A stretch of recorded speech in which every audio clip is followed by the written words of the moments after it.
Eh bien, bonsoir, bonsoir à tous et bonsoir Lisandre.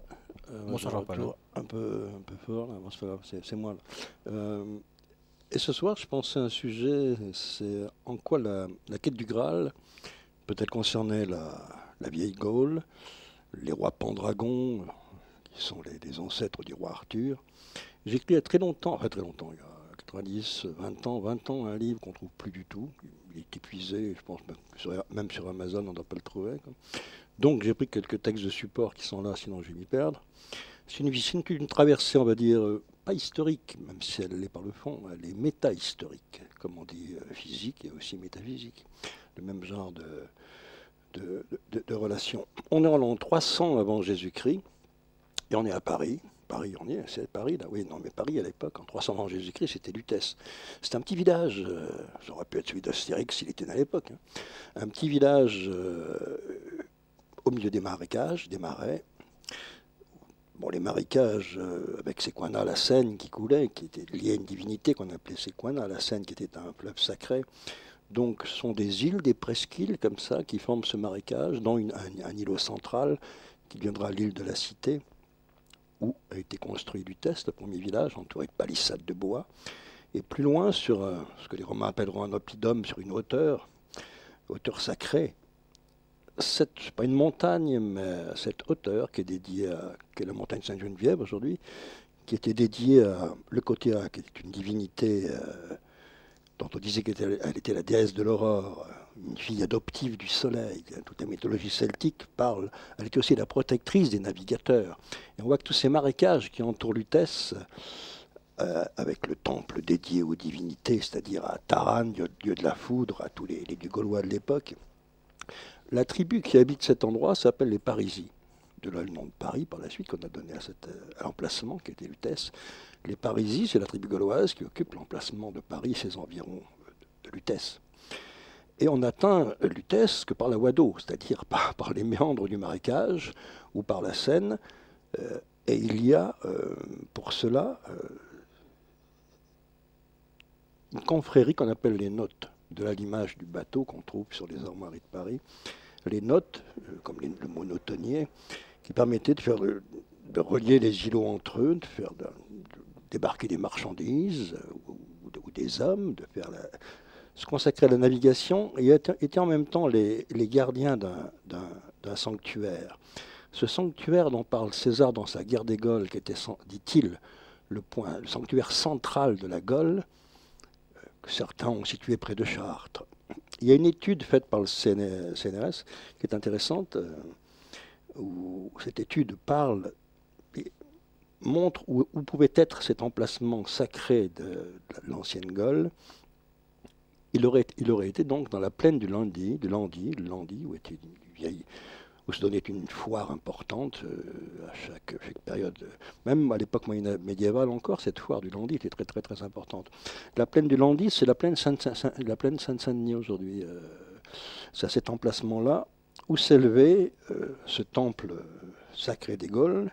César disait dans sa guerre des Gaules, chaque année, à date fixe, les druides tiennent leurs assises en un lieu consacré, dans le pays des Carnutes, au centre de la Gaule. Certains donc ont pensé à Chartres avec le mot Carnute.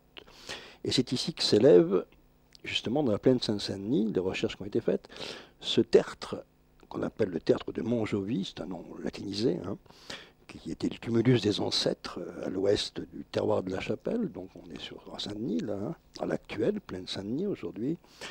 Pas très loin de ce qui sera plus tard la basilique, lieu important d'enracinement spirituel. Et tout ça sont des courants souterrains qui sont au-delà des visions simplement partielles, partisanes, par la suite de christianisme. Ce sont des courants souterrains qui circulent et travaillent. Alors ce lieu sacré au centre de la Gaule, il est gardé par les Parisiens, ceux qui habitent l'île de la Cité, et les autres îles de la Seine, toute la tribu qui est là, qui en a la garde. Et on arrive au tertre de Montjoly par la grande route gauloise, donc la route de l'Étain, bien sûr, qui traverse Reuilly, Villeneuve, qui descend Villeneuve-Saint-Georges, bon, les emplacements de la grande route de l'Étain qui descendait que dans le sud de la France. Donc on arrive au tertre de Montjoly, ou bien par la grande route gauloise, ou par le fleuve, hein, qui fait une courbe au sud de la forêt de Montmorency. On voit l'ancienne géographie de Lutèce, avec son marécage central et les forêts qui l'entouraient tout autour. Et donc, là, il y a ces notes qui naviguent. Et la navigation sacrée, on pourrait dire, celle qui a amené les pèlerins jusqu'au lieu du temple, était assurée par la confrérie des notes, qui étaient les gardiens du fleuve. Le fleuve, la Seine, c'est Coana. Hein. Ceux qui connaissaient parfaitement le marécage et ses méandres aussi, bien sûr, les bancs de sable en risquaient de s'enliser, les cours d'eau rapides, les bas-fonds sablonneux, tout. Et là, c'était autour de ce petit village, Lutèce, qui est Paris aujourd'hui.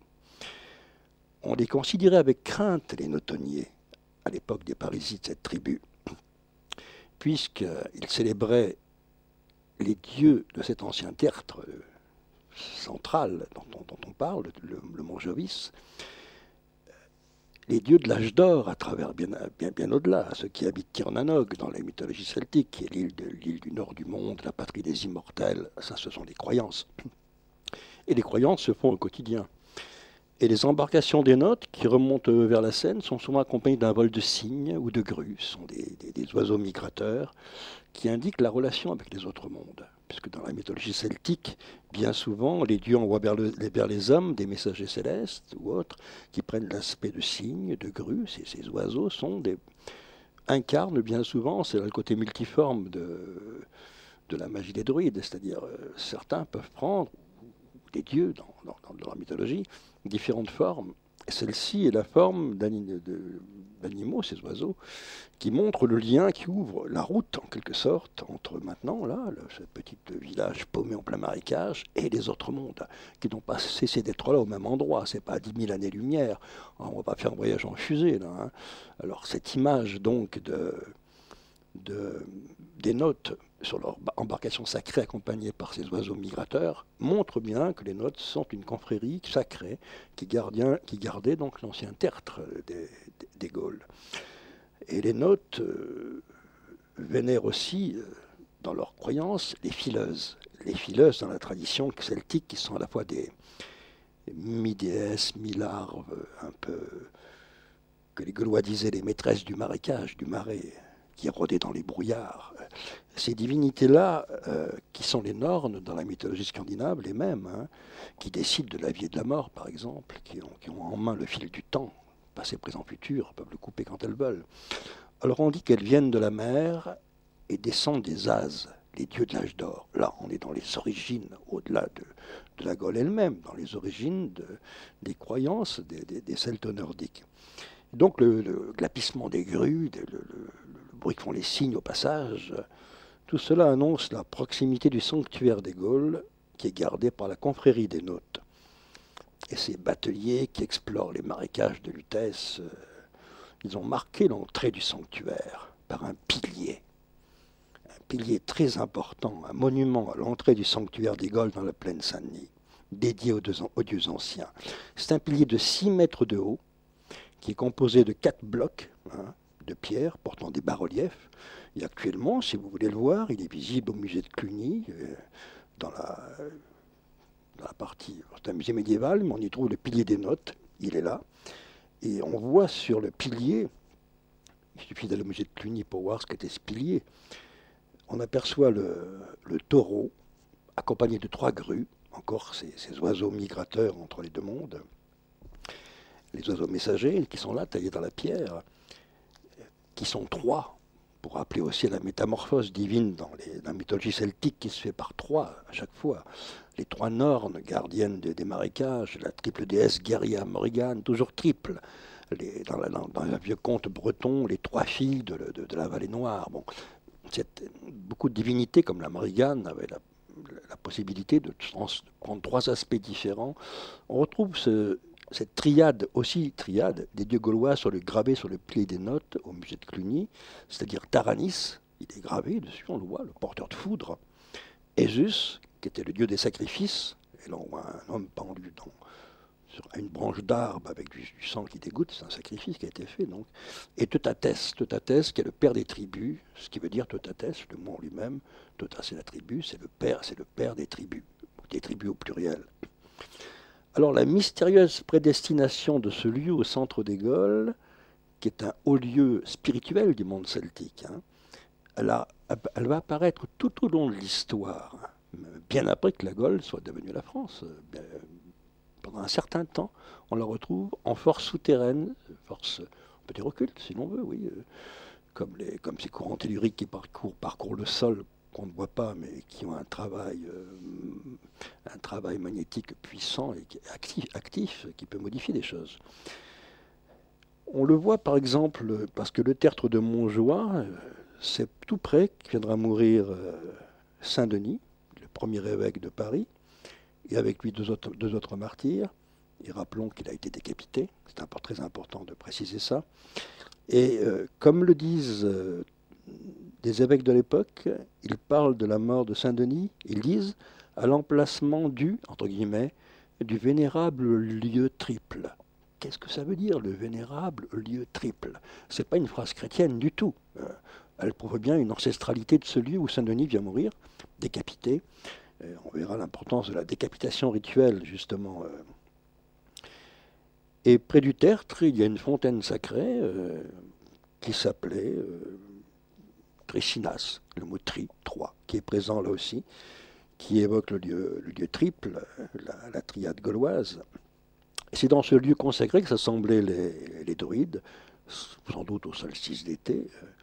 Alors Anne Lombard-Jourdan, qui a travaillé pour le CNRS et a fait un travail assez pointu sur la recherche de ce lieu ancien qui serait situé dans la plaine Saint-Denis et qui serait l'ancien tertre des Gaules dont parle César. Je parle d'un travail du CNRS en 2 volumes énormes qui a été fait, que j'ai lu en leur temps, et pris des notes bien sûr.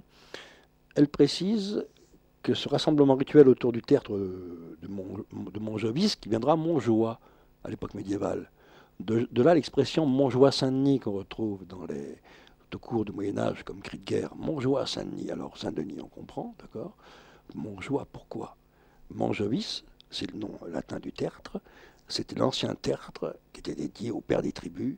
Bon, alors elle dit, cette chercheuse du CNRS, lorsque les Gaulois arrivaient près de ce lieu, les Gaulois arrivaient à cheval, en chariot ou en barque par la Seine, après avoir fraternisé dans le culte de l'ancêtre et vibré d'accord aux chants héroïques des bardes, espéré ensemble une autre vie après la mort, chacun retourné dans sa cité, mais tous gardaient conscience de leur solidarité. Donc c'est un lieu qui rassemble. Mais de Tatès, le père des tribus, ce n'est pas pour rien. Et pour les parisis, les notes de Lutèce, qui pilotent les embarcations sur les marécages, et même toutes les tribus de l'Europe celtique de cette époque, les dieux de l'âge d'or, beaucoup plus en arrière, dans des temps archaïques, mais où la mémoire n'a pas été perdue. Les dieux de l'âge d'or, ce sont les pères fondateurs, hein, ce sont les rois dragons d'Hyperborée, qui résident, selon les traditions, dans l'île des Fées, Tirnanog, la terre primordiale constituée dans les régions polaires, beaucoup de textes en parlent. C'est une terre des dieux qui brille dans la mémoire des peuples, à travers les légendes, les sagas, les épopées, on la retrouve. Alors les bardes décrivent une forteresse de lumière, derrière une barrière de brume et de glace, les brumes de l'Arctique. Ils disent qu'elle se tient debout sur un rocher tournoyant, protégée par une ceinture de nuages et de flammes. Elle a été la hantise des hommes, cette vision. Elle a survécu à la chute de l'âge d'or, elle est encore dans les contes, les légendes, les vieilles histoires et les sagas. Elle est là pour tourmenter leur sommeil, leur donner la nostalgie, le regret, les relancer dans la quête. Comme disent les anciens, nous sommes loin du ciel. Il y a entre lui et nous un long chemin semé d'embûches et d'épreuves. Le chemin du retour qui est le chemin de la quête. Alors les druides affirmaient qu'il fut un temps où des rois à tête de dragons régnaient sur les terres du Nord. Alors c'est l'époque, si l'on croit aux croyances du vieux paganisme, ça fait partie du texte que j'avais écrit dans ce livre à l'époque.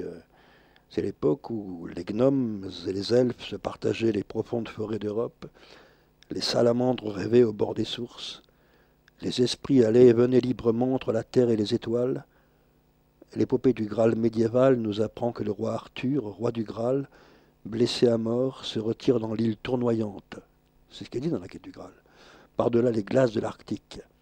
Il est dit qu'il appartient à la dynastie des rois Pendragon, dont le nom signifie tête de dragon. Le mot pan, pen, qu'on retrouve dans le breton d'aujourd'hui encore pour désigner la tête. Et on sait qu'Uther Pendragon, le père d'Arthur, tenait sa cour à Carduel, en Pays de Galles, c'est la localisation dans le légendaire, entouré de ses barons nordiques sous des étendards à tête de dragon. On est dans une autre vision de l'histoire. On est dans les temps mythologiques de l'histoire. Et les grands faits historiques qui lui sont attribués, comme ces combats épiques dans la plaine de Salisbury, ces chevauchées dans le royaume de l'ogre, les combats, sa rencontre avec Merlin dans Brocéliande, tout ça, ça appartient à l'histoire brumeuse, mythique, notre histoire, mais dont il est difficile de retrouver des traces dans les annales ou les chroniques du temps des hommes, sinon sous forme du légendaire ou d'anciennes. Des histoires qu'on se raconte autour du feu, comme on disait jadis. Mémoire perdue, beaucoup plus vivante jadis que maintenant, de moins en moins présente, évidemment. Fut un temps, j'imagine, où elle devait résonner très fort dans la proximité des hommes et leur induire immédiatement la mémoire et les souvenirs, même déformés par le temps.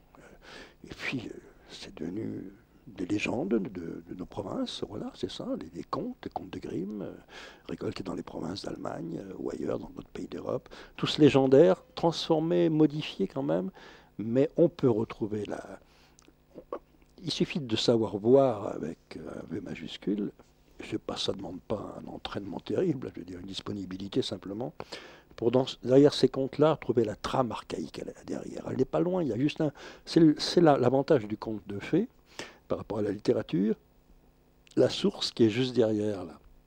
Il n'y a pas des centaines d'écrans intermédiaires. Dans le conte, il y a juste un voile qui est devant. Un voile que tu enlèves. Il y a juste un voile. La vérité est voilée dans le conte. Alors que dans toutes les autres formes de littérature, la poésie c'est autre chose, c'est plus incantatoire, elle n'est pas voilée, elle est masquée un milliard de fois. Il faut aller creuser avec un pic de mineur pour trouver ta route. Dans un conte de fées, le voile est juste là, elle est derrière, elle rayonne à travers. De là la magie du conte en lui-même. Donc il suffirait d'aller derrière le voile tout simplement, et de ne pas rester à la surface enchantée du voile. Le voile est fait pour être traversé, enfin, ou pour être enlevé, moi le voile ou miroir, peu importe. C'est une autre époque, bien sûr. L'époque où Uther Pendragon, donc le père d'Arthur, et toute la dynastie des rois à tête de dragon dont je parle, dont fut issu Arthur, bon, ça se situe dans une vision primordiale qui est métahistorique, on peut employer le mot, là, du monde et de l'histoire. Alors que les rois Pendragon soient les rois mythiques de l'âge d'or, ça fait aucun doute quand on explore la généalogie d'Arthur, dans Perceval le Gallois. C'est la quête du Graal telle qu'on la connaît, médiévale la plus connue. Gauvin répond, Gauvin, l'un des chevaliers de la table ronde, répond: le roi Arthur, que je sache, n'a plus de mère depuis longtemps, à mon avis depuis 60 ans passés. Le chevalier lui confirme. Et pourtant, sire, c'est bien sa mère, la reine Ygerne aux blanches tresses. Quand Uther Pendragon, père du roi Arthur, fut mis en terre, la reine Ygerne vint en ce pays, la terre des Gaules. Terre des Gaules, avec le trésor des Pendragons, et fit bâtir sur cette roche, dans l'île des Fées, le fort beau château et le riche et beau palais que vous voyez. Donc le roi Uther Pendragon, et toi, tu as les réincarnations de qui, toi? On ne le saura jamais. C'est là le mystère. Hein? Non, mais parfois on dit, c'est un chat comme ça. Mais non, il y a une présence qui est là. Et plutôt que l'enlever et le chasser, premier geste qu'on pense à faire tout de suite, on se dit aussi pourquoi. On peut... Bon, on va pas se brancher sur le chat, là. En plus, il s'est posé. C'est très bien, parfait. Et... donc le roi Uther Pendragon, le père d'Arthur, roi des temps de l'âge d'or, il est enseveli sur la terre des Gaules, dit-on, dans l'île des Fées. Il est soustrait au temps terrestre, comme disaient les légendes, bien souvent mis en sommeil, en attendant le retour de l'âge d'or, en attendant son réveil, son retour. Déjà dans le Mabinogi gallois, sont des textes celtiques assez anciens, les chevaliers d'Uther Pendragon célèbrent le Graal dans l'île des Fées, autour d'un tertre qui contient la dépouille de leur roi. Il est dit, dans l'île, sous la présidence de la tête coupée du héros Bran, se déroule hors du temps un festin d'immortalité. Bran, héros celtique, qui sera décapité parce que là aussi, il est blessé à mort, donc il doit mourir. Oui, mais il demande, avant de mourir, il est empoisonné par un coup de lance, qu'on le décapite et qu'on amène sa tête dans l'île Blanche, l'île des Immortels. Parce que pour les anciens, pour les Gaulois, dans la décapitation, l'immortalité était dans la tête. De là l'importance des têtes coupées, même celle de l'ennemi pour d'autres raisons plus magiques.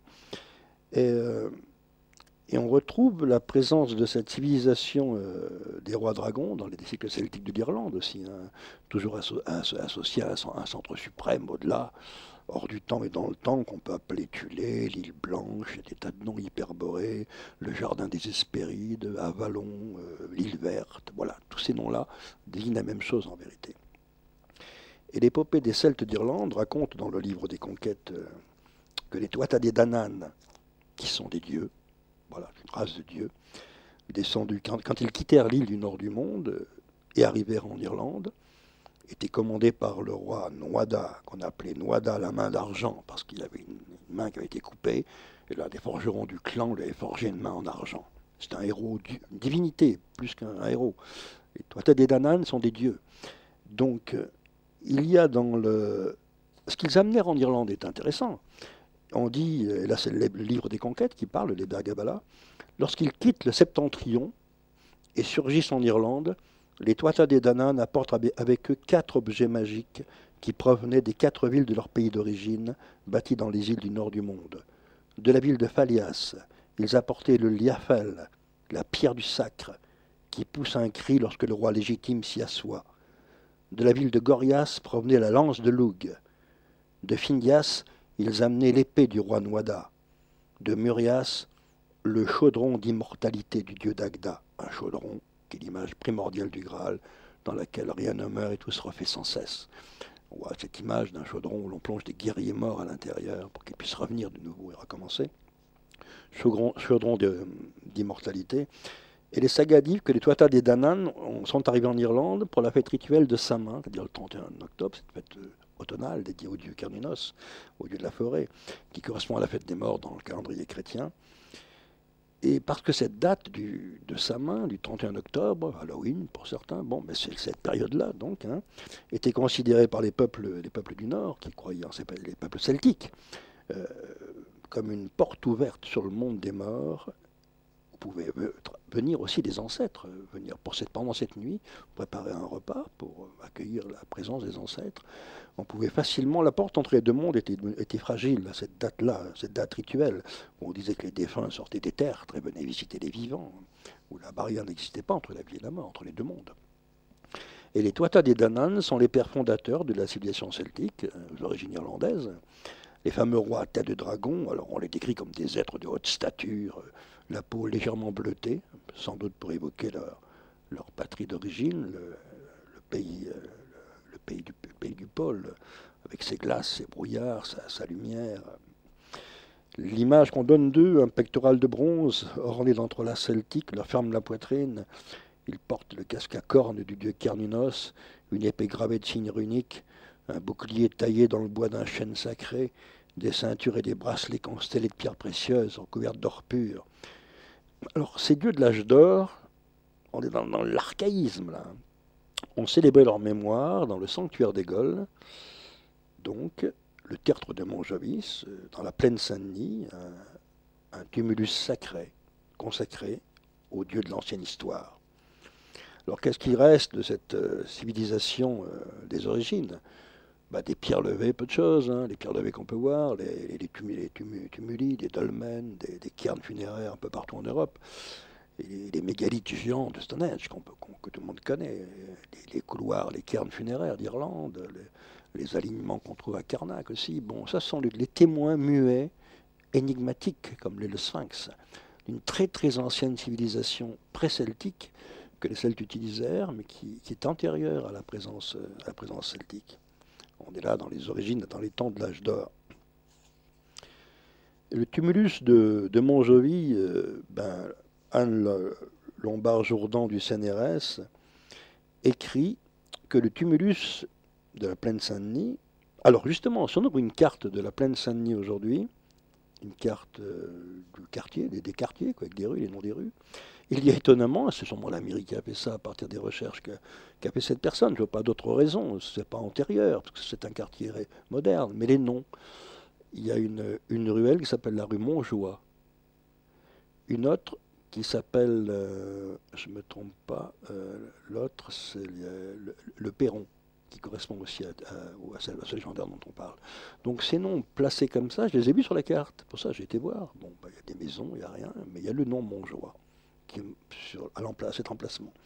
Donc je ne sais pas qui a eu cette idée dans la mairie comme ça d'installer ce nom, alors que c'est une recherche quand même assez personnelle, faite par des chercheurs du CNRS, qui n'est pas la vision habituelle où l'on dit que le centre des Gaules, ce sanctuaire, ce serait celui des Carnutes, près de Chartres. C'est ce que tout le monde raconte, hein, en général. Donc cette recherche est une recherche faite par le CNRS, qui est relativement récente, récente, une dizaine d'années. Et je vois sur la carte le nom Montjoie donné à une ruelle, près de cet endroit dont on parle. Donc il y a une intention, j'imagine, de la mairie par rapport à la recherche qu'ils avaient entreprise. Et on est là dans... pourquoi le mont Jovis, au fait, les Latins? Parce que pour eux, c'était le mont Jupiter. Ils avaient évidemment pris possession du mont, de ce tumulus qui était relié à une divinité celtique antérieure. Et ils avaient baptisé, les Romains, le mont Jovis, c'est-à-dire le mont Jupiter, comme bien souvent, plaquer leur divinité. C'est une manière aussi d'occupation du territoire. Le dieu est toujours là, mais on lui donne un autre nom. Plutôt, on pose le pied sur... on prend le pouvoir, en quelque sorte. Et ce tumulus, qui est une sorte de centre de gravité de la Gaule, une sorte de pierre fondatrice, hein, dans la quête du Graal arthurien, justement, ben, j'y reviens, il y a la pierre du sacre. Ah oui, c'est ça, oui, je vois cette note-là. La pierre du sacre porte le nom de Perron. Voilà. Ben, il y a cette ruelle du Perron, justement, c'est assez étonnant. Elle apparaît au début de la quête médiévale, je lis. Ah oui, oui. Le troubadour médiéval Wolfram von Eschenbach, c'est au XIIe siècle, au XIe, dans son long poème Parsifal, décrit le Graal comme une pierre tombée du ciel, et il révèle: le Graal est poids si pesant qu'aux créatures en proie au péché, il n'est pas donné de le déplacer. C'est cette fameuse pierre aussi que l'on trouve dans la vision, qui est cette pierre tombée du ciel, qui est l'une des autres formes du Graal. On va voir pourquoi. Cette pierre du sacre, jusqu'au Graal chrétien taillé dans l'émeraude, dans la quête du Graal chrétienne. Donc le Graal posséderait une densité, un poids pour l'homme déchu qui a perdu sa royauté, il est dur à porter. Et au début de la quête d'Arthur, la pierre lui apparaît avec l'épée qui est plantée dans la pierre, on s'en rappelle, la nuit de Noël, pour désigner le futur roi. Alors c'est une des variantes de l'ancienne tradition des rois à tête de dragon, qui s'est maintenue à travers l'histoire. On peut lire dans les romans de la Table Ronde: la veille de Noël, tous les barons du royaume de l'ogre se réunirent pour assister à la messe de minuit, en grande piété, puis à la messe du jour.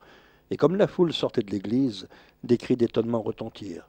Une grande pierre taillée gisait au milieu de la place, portant une enclume de fer où une épée se trouvait fichée jusqu'à la garde. On pouvait lire sur la pierre, écrit en lettres d'or: celui qui ôtera cette épée sera le roi, élu par Jésus-Christ. Vision du Graal chrétien, mais emprunt à toute la vision antérieure du paganisme. Déjà la présence de la pierre, et aussi celle de l'épée, parlant des objets ramenés par les Tuatha Dé Danann. Et donc, les rois, les barons essaient de déplacer l'épée, on connaît l'histoire, n'y arrivent pas. Et Arthur, qui est âgé de 16 ans, tente d'arracher l'épée au rocher, et hop, la décolle. Aussitôt, il s'approche du perron, ça s'appelle le perron, et sans même descendre de cheval, il prend le glaive merveilleux par la poignée et le tire sans la moindre peine. Hein, comme si ça avait été empanché dans du beurre, il le retire. Alors qu'aucun des barons n'avait pu le faire. Cette relation magique donc à la pierre du sacre, aujourd'hui, le mot perron qu'on retrouve dans la plaine du Lundi, pourquoi Lundi, je ne sais pas ce que ça veut dire, oui c'est ça, oui. C'est un endroit central qui est en Gaule aujourd'hui, et en France maintenant. Il y a des vieilles chansons médiévales, au Perron, le Perron, au Landy, le Landy. Je partis et donnai, au baron Saint-Denis fit grand lit assemblé, au Perron du Lundi fit la messe cantée, c'est l'époque chrétienne. On a encore ces présences païennes qui sont là et qui ne bougent pas.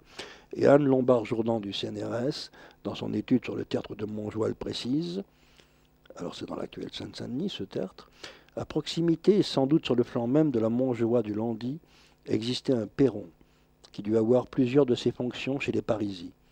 Ce genre de tumulus, avec pierre plate, date de l'âge du bronze ou de Hallstatt, c'est-à-dire entre 1200 et 800 environ avant notre ère.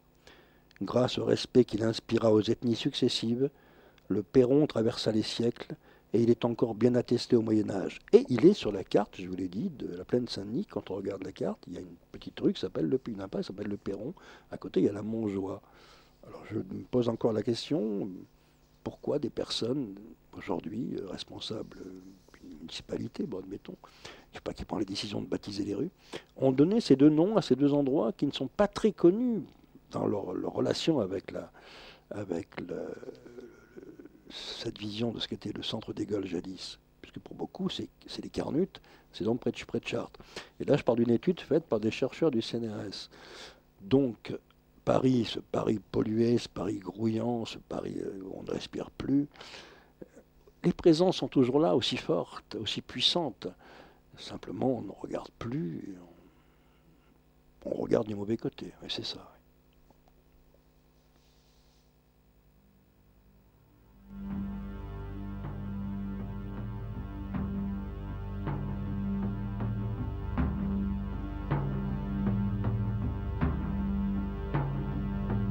Bittida en morgon innan solen upprann, innan fåglarna började sjunga.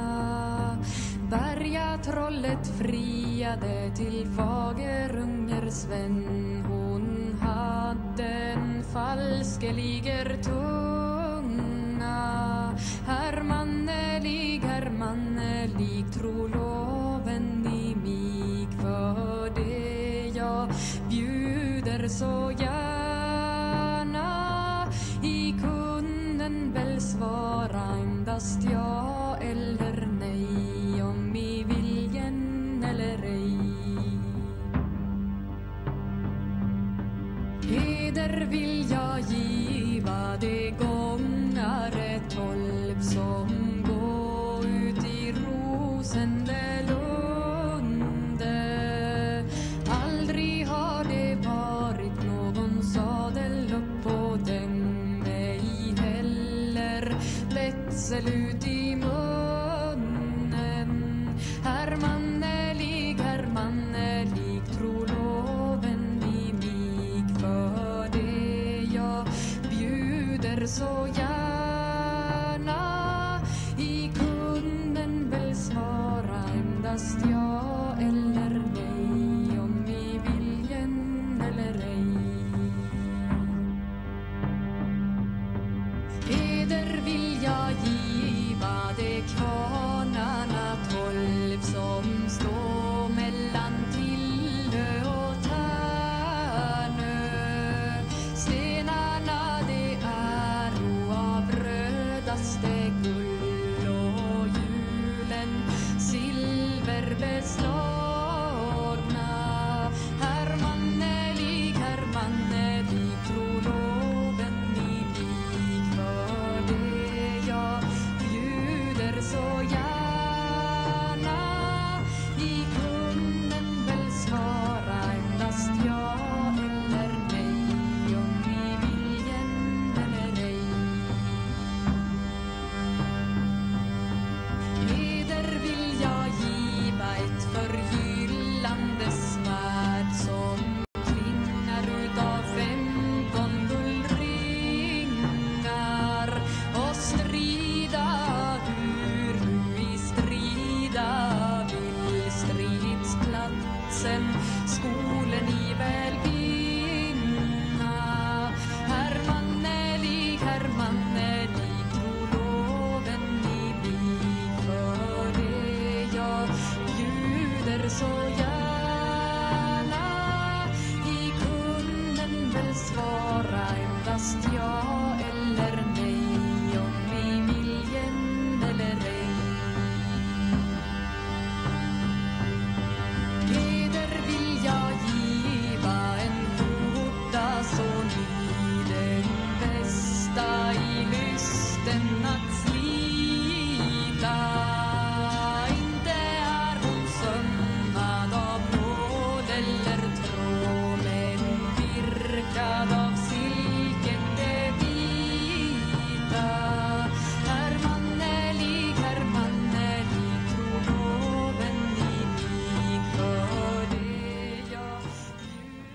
Ouais, et les peuplades installées en Gaule, on ne les imagine pas sédentaires, ne bougeant pas. Elles ont voyagé d'est en ouest, euh, d'ouest en est, suivant le mouvement vers le crépuscule, vers le lever du soleil, l'endroit où le soleil se lève en quelque sorte. Avec leurs chariots nomades, guidés par des druides et des chefs de clan, une grande arme. Il s'agit d'une véritable civilisation hein, qui a ses lois, ses croyances, son code d'honneur. D'une tribu à l'autre, les dialectes ne sont pas les mêmes, et les hommes font souvent la guerre entre eux. Mais il suffit que tonne la parole d'un druide pour que les hommes courbent la tête, rangent l'épée au fourreau et se mettent à l'écoute des dieux. C'est important, puisqu'ils y croient. C'est pas du baratin. On ne s'est pas inventé des dieux pour se faire plaisir. C'est organiquement ancré dans la chair et le sang, et dans les visions et les rêves, et au-delà même. Et dans l'histoire, bien sûr. C'est Strabon, c'est un témoignage de l'Antiquité, ça, qui dira d'eux: la race gauloise a la manie de la guerre, elle est irascible, prompte au combat, pour le premier prétexte venu, prête à braver le danger, sans avoir, pour entrer dans la lutte, autre chose que sa force et son audace. Là, on pense à des tribus d'Indiens qui chargeraient comme ça, on va dire. Il y avait de la stratégie, on l'a bien vu avec Vercingétorix, à la bataille de Gergovie, entre autres, et dans d'autres batailles. Alors, les premiers habitants de la Gaule, ils ont une conception de la guerre qui est à la fois, qui est pas simplement physique, qui est aussi magique et surnaturelle. La mort, c'est pas la fin, mais c'est un passage, c'est un dépassement qui les fait participer à la vie des dieux et des ancêtres au-delà. Celui qui est mort a simplement changé de monde, c'est tout. Il occupe un autre territoire, au-delà du temps et de l'espace, à partir duquel il peut protéger la tribu, bien sûr, le clan, comme le font les ancêtres, les dieux et les héros. Ça marche dans les deux sens. Alors tous se souviennent d'un âge d'or avant le temps des hommes, hein, dont parlent les anciennes traditions, on l'a vu, qui a survécu à travers les bardes et l'enseignement des druides. César lui-même dira: on croit que leur doctrine est née en Bretagne et a été apportée de cette île dans la Gaule. Ce qu'il appelle la Bretagne, c'est l'Angleterre aujourd'hui. J'ai pas ces noms-là. Ça s'appelait la Bretagne à l'époque. Il y avait la petite Bretagne, la Grande Bretagne, l'Irlande, bien sûr. Tous ces pays étaient peuplés de tribus qui fonctionnaient, même avec des dialectes différents, sur la même structure de civilisationnelle. Donc, pour ces peuples, bouger, être en mouvement, c'est aussi se livrer au danger et à la... On connaît le goût du pillage pour les Gaulois. On ne fait pas du politiquement correct avec les Gaulois, avec la serpette coupant le gui à certaines dates, avec une robe blanche immaculée, lavée avec je sais pas quoi. C'est quoi les lessives de l'époque? Je sais plus. Bon, ça a changé. Avant, il y avait homo, mais on ne peut plus le dire maintenant.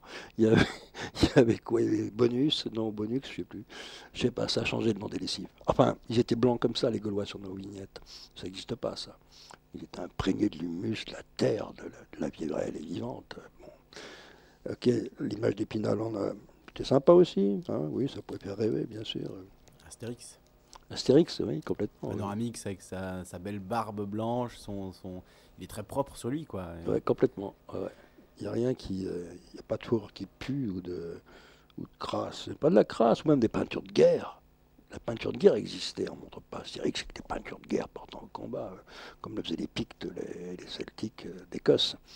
Alors, sous le règne de Tarquin l'Ancien, qui était roi de Rome à l'époque, 300 000 guerriers celtes quittent la Gaule et se mettent en marche vers l'Orient. On est, je crois, en 360 avant Jésus-Christ, je ne sais plus quelles sont les dates exactes. Ils franchissent les Alpes, hein, ils déferlent sur la péninsule italienne, ils assiègent Rome, hein, pénètrent en Grèce, hein, où ils pillent le sanctuaire d'Apollon à Delphes, l'histoire s'en rappelle. Les tribus commandées par Brennus, c'est le nom de leur chef de guerre. On retrouve la présence de Bran, là aussi, dans Brennus, relié au corbeau, qui entrèrent dans Delphes avec pour seul objectif le sanctuaire du dieu Apollon. Alors, ce que les tribus celtes trouvèrent à Delphes, ça reste un mystère, ça on ne le sait pas. Malgré les affirmations des historiens qui sont lapidaires, hein, je lis, il y a la date là.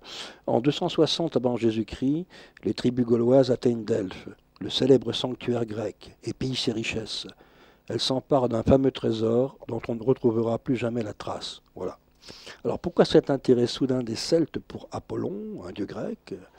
Il ne s'agit pas que d'un vulgaire pillage, mais d'un acte enfin religieux entre guillemets, mais qui entre dans la logique des druides et des chefs de tribu. Chez les Gaulois, Apollon, l'équivalent, on va dire, c'est Bélène, c'est le soleil suprême qui transforme l'homme en lumière. Apollon, dont on dit, chez les Grecs, qu'une fois par an, il se rend au pays des Hyperboréens. Ben, on l'a vu, c'est l'île du nord du monde, d'où viennent les dieux de l'âge d'or dont on parle depuis le début de l'histoire, qui appartiennent au peuple de l'âge d'or, et que les anciens situaient dans les îles du nord du monde. C'est l'ultima Thulé des marins grecs qui en parlent beaucoup, la Thulé des terres du nord, qui est décrite par des auteurs grecs.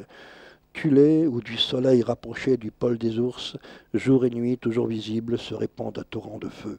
Bon, ça c'est des textes anciens. Thulé, l'île sacrée des Hyperboréens, qui a été célébrée dans les textes par Diodore de Sicile, par Ptolémée, par Pline l'Ancien, par bien d'autres. Ce nom est resté, bien sûr. Et c'est vers cette île des origines que se dirigent les héros païens comme Bran, des personnages chrétiens comme le roi Arthur, ou des saints du christianisme celtique comme Brandan. Alors là, on voit le mot Bran qui est présent, et c'est un ermite chrétien. Oui, Brandan, c'est le nom qu'il prend, qui navigue à la recherche du paradis par-delà les mers du Nord. Cet ermite chrétien, il y a une légende chrétienne aussi, qui là aussi se superpose complètement au voyage originel, celui du dieu Bran dans les anciennes mythologies. Alors cette croisade gauloise à Rome, en Grèce, à Delphes, et même au-delà, ils ont été plus loin, on les retrouve chez, qu'est-ce que les Galates du Proche-Orient, sinon une colonie celtique qui est restée plantée là. On a trouvé des mercenaires gaulois engagés dans les armées du pharaon, par exemple. Il y a un cimetière gaulois près. On trouve au musée du Caire aujourd'hui, il y a la représentation d'un Gaulois sans palon sur son glaive, et on dit qu'une tribu gauloise, là, une tribu gauloise présente dans ça. Oui, en Égypte, donc, hein, c'est donner la mort plutôt que d'être capturé. Mais il y a tout ce légendaire, comme ça, on parle du Proche-Orient, là, bien sûr. Donc, cette croisade gauloise à la recherche de sanctuaire où ils auraient trouvé un trésor, celui d'Apollon à Delphes, l'or sacré, je ne sais pas ce que c'est, cet or, qui étonne aujourd'hui, parce que les tribus celtes installées en Gaule, depuis les Pyrénées jusqu'au Rhin, elles ne sont pas unies entre elles, il n'y a pas de lien fédéral, il n'y a pas d'autorité supérieure. Les cités gauloises sont des cités autonomes, dominées par un roi ou une oligarchie. Bon, et la Gaule est composée d'un grand nombre de tribus, on peut dire de petits États, même distincts, souverains, comme ça, qui sont indépendants. Et voilà que les tribus se rassemblent, alors qu'elles se battent souvent entre elles, pour aller piller Rome et piller surtout le temple d'Apollon en Grèce. Un dieu hyperboréen, les Grecs eux-mêmes le disent. Donc c'est une quête de l'or sacré, l'or des rois Pendragon, l'une des premières quêtes du Graal, on peut dire bien avant que l'histoire médiévale en parle. Et dès leur retour en Gaule, les chefs gaulois affichent le triomphe de l'or, partout, sur leurs armes, sur leurs revêtements de guerre. Et l'or signifie désormais qu'on est l'égal du soleil, qu'on a investi de sa force, de son énergie, de sa puissance, de sa chaleur. Il peut chauffer, aussi dévorer, brûler. Et les rois celtes partent au combat vêtus d'or et des pieds à la tête, certains. Il faut que le chef des tribus brille, scintille comme un soleil, comme une étoile. Ils sont cuirassés d'or et il n'est plus un homme comme les autres. À ce moment-là, il a investi. L'or a cette vertu magique. C'est pas l'or pour monnayer. Sa fonction n'est pas la même. Et il est l'incarnation vivante de Bélénos, le dieu de lumière, qui est le nom gaulois d'Apollon, entre autres l'équivalent, le dieu du soleil. Et dans les récits mythologiques, Bélénos porte un manteau aux larges raies d'or. C'est ce qui est dit, et il brille comme le soleil. Donc les rois celtes se doivent de ressembler aux dieux par la bravoure, par l'éclat qu'ils donnent sur le champ de bataille, par l'immortalité aussi, même s'ils peuvent être tués. N'importe comment, pour tous les Gaulois, la mort n'existe pas, ce n'est qu'un moment transitoire. Alors un combattant celte ne va jamais au combat sans ses bracelets d'or, ses lourds colliers à torsade, tout ce qui représente l'or au fourreau, l'or au poignard, au casque, les harnais des chevaux, jusque dans la trame des habits, des fils d'or causés à l'intérieur. On parle du roi Bituite, qui fut un ancêtre de Vercingétorix, grand chef de guerre de la Gaule, l'ancienne Gaule. Ça, c'est les éléments historiques les plus proches qui nous restent. On parle de lui comme entièrement recouvert de plaques d'or, ses armes. Et dans les festins, les métaux précieux qui étincellent partout. Et le roi Luverne, là on est aussi dans la descendance de Vercingétorix, ce sont des rois antérieurs, mais qui sont historiquement répertoriés, et dont on peut dire ce qu'on dit maintenant. On dit que le roi Luverne, donc, je lis, distribuait l'or avec le geste large du semeur aux gens qu'il suivait, aux gens de la tribu, aux gens du village, sur son parcours, avec son char de guerre et ses chevaux. Quand il passait, il distribuait l'or, il jetait de l'or, il leur donnait de l'or.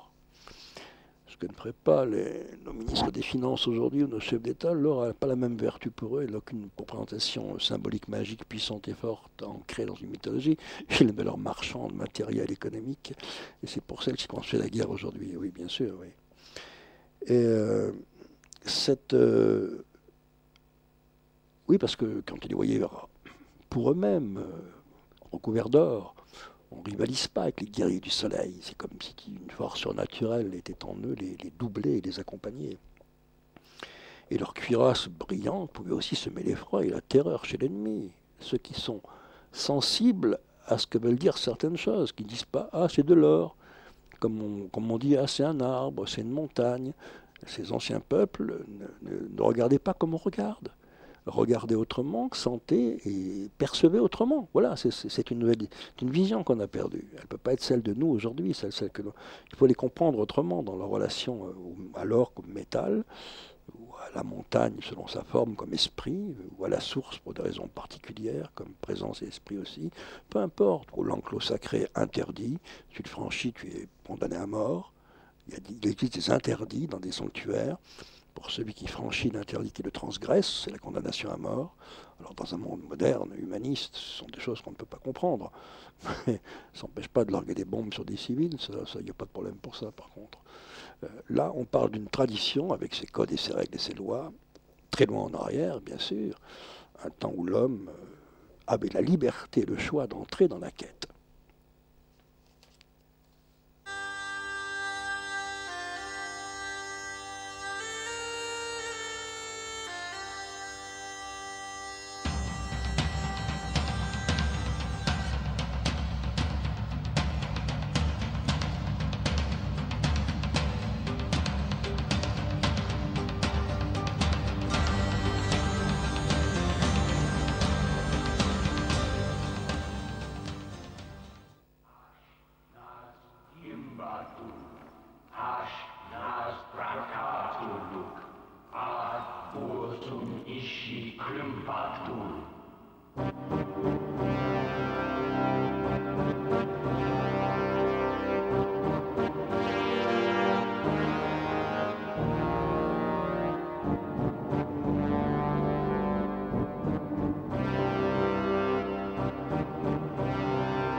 il y a maintenant 500 ans que les Celtes règnent sur les territoires d'Europe, et même au-delà.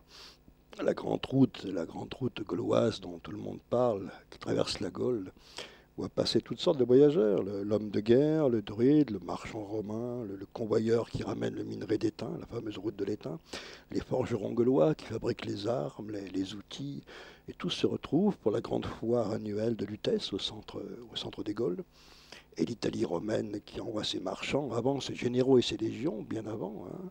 Si on lit ce que Posidonios se révèle, ce qu'on boit chez les riches, c'est du vin importé d'Italie ou du pays de Mazaliette, Marseille. Et on le boit pur, puisque les Gaulois ne connaissaient pas le vin. Il a fallu ce trafic, dans le bon sens du terme, de marchandage. Donc, puisque c'était la bière ou l'hydromel, bien sûr. Le vin venait du sud. Donc, par la même route marchande aussi, arrivent aussi d'autres choses, les essences, les parfums d'Orient, des épices, du sel, qui vient de la ville autrichienne d'Allstatt, bien connue qui fixe un grand moment de la période du néolithique. Alors ainsi, malgré les conflits, les escarmouches entre tribus, les Gaulois font du commerce avec toute l'Europe, quelque part. Alors le signe de l'insurrection contre Rome est devenue puissante entre-temps. Il existe une menace romaine dans le sud de la Gaule, même si la Gaule n'existe pas en tant que pays organisé qu'on appellerait la Gaule, c'est un mot inventé, ça n'existe pas, ce sont des tribus gauloises occupant un territoire. Il n'y a pas de fédération, c'est pas la Gaule. Ce Gallia, c'est un nom qui a été donné par les Romains en plus, bien sûr. Alors le signal de l'insurrection contre Rome sera donné à Lutèce, dans la grande plaine du Landi, le jour de la foire d'été, à la date du solstice de juin. Rien n'est pour rien, tout est précis. Alors les échoppes et les étalages où se trouvent des Romains marchands qui vendent là, sont dévastés par les Parisiens, qui disent qu'ils ne supportent plus l'arrogance des marchands romains. Et les occupants des échoppes sont massacrés. Pas très loin du tumulus de Montjoly, on est à la foire du Landi, c'est ça, oui. Et la nouvelle des massacres se répand dans toute la Gaule, et car, comme le dit César dans sa guerre des Gaules, dès qu'il arrive quelque chose de remarquable et d'intéressant, les Gaulois l'apprennent par des cris à travers les campagnes et d'un pays à l'autre. Ceux qui les entendent les transmettent aux plus proches. Voilà la manière immédiate et spontanée de communiquer l'information. Et aussitôt, Vercingétorix, le fils de Celtil l'Arverne, va gérer l'insurrection, malgré l'opposition des dignitaires de sa tribu. On connaît l'histoire et les combats de ce chef gaulois qui avait été à un moment donné engagé dans la cavalerie romaine, mais bon, qui revient dans sa tribu et prend en main le sort de son peuple, au-delà de sa tribu, et fédère de nombreuses tribus. Est lié à je vais pas raconter l'histoire de ces combats, mais est lié à l'histoire de ce combat entre Gaulois et Romains à l'époque où les Romains assiègent Gergovie chez les Arvernes, en Auvergne, je connais bien, je suis né à côté. Donc Gergovie, le plateau tenu par les Gaulois, Vercingétorix, et les armées romaines, les légions romaines qui assiègent l'Oppidum. Est liée à cette histoire, à ce combat, une malédiction qui est assez curieuse, qui raconte la petite histoire fantastique, on va dire entre guillemets. Alors, ce sont là aussi légendes, pas légendes. C'est ce qu'on dit. En tout cas, c'est... oui, Vercingétorix finira par se rendre, on le sait, à Alésia, et sa reddition, c'est pas celle d'un chef de guerre qui a perdu la bataille et dépose les armes devant son vainqueur. Il ne se rend pas, il se prépare à mourir. Et comme un druide, sa reddition, ça devient un rituel, tel qu'on le raconte, son arrivée somptueuse devant César. L'image d'Épinal, peut-être. C'est ainsi qu'on doit la montrer, même s'il meurt de façon misérable, étranglé dans un cachot, après avoir été traîné à travers la foule dans Rome, comme une bête curieuse à montrer la force de son esprit, on dirait le mental aujourd'hui, pour poursuivre jusqu'au bout cette quête infernale, jusqu'à être étranglé. Il aurait pu mourir au combat. Il a préféré se rendre, puisque la population d'Alésia souffrait de ce blocus fait par les Romains. C'était la famine, il n'y a rien à manger, vous allez mourir. Donc il préfère se rendre pour sauver son peuple. On est dans l'humanisme un peu déjà, là, quelque part. Les chrétiens pointent leur nez pas loin derrière. Non, je dis ça comme ça. Quoi. Oui, qui avait dit, Vercingétorix, qu'il ferait de toute la Gaule un faisceau de volonté commune auquel le monde entier lui-même sera incapable de résister. Bon, il voit grand, là, je veux dire. C'est quand même un peu brisé par les légions romaines, oui. Et oui. Et cette histoire, à l'exemple du roi Noida des temps mythiques, le roi des Gaules, qui offre sa vie, là aussi, lui aussi, pour bien montrer qu'il s'agit de la fin d'un cycle, du commencement d'un nouveau monde, que la roue tourne, que d'autres choses se mettent en mouvement. C'est le prix à payer, le prix du passage en même temps aussi. Et puis la vie surgit de la mort, sans commencement ni fin. C'est une ronde sans commencement ni fin.